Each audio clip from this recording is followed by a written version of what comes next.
Hey, hello everyone, Malcolm Godwin again, Chattanooga Home Inspector. Just bringing you another clever find at an attic we are at here. So I'm just going to turn around and show you what's going on. So you can see we're in an attic. This is actually above a garage.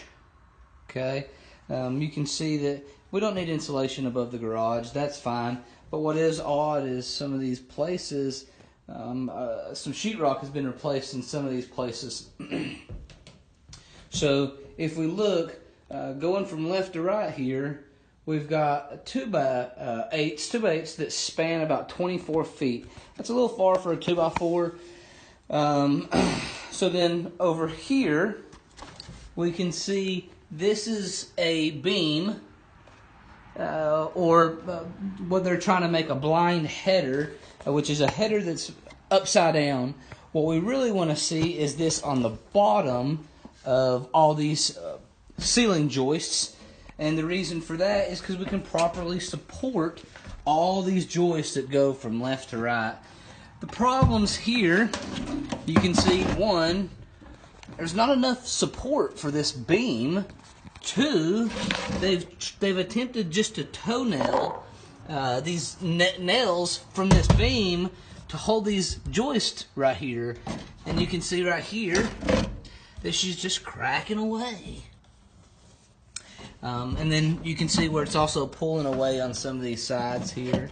So the interesting thing that somebody has done is they've installed a cable system. They've drilled through the ceiling joist. They go up to a rafter, you can see, and it goes over and it comes back down. Through the joist, back up, over, down, and all the way through this attic. So basically, this cable system attached to the roof rafters is holding up, or helping hold up, the ceiling in the garage. So this is wrong in so many ways, but this right here is a good another good example of why it is. You can see this cable has more tension than the most of them, and it's just pulling through here.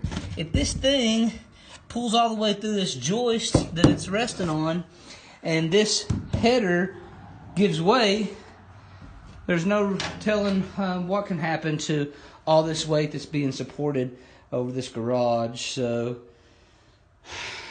another good find.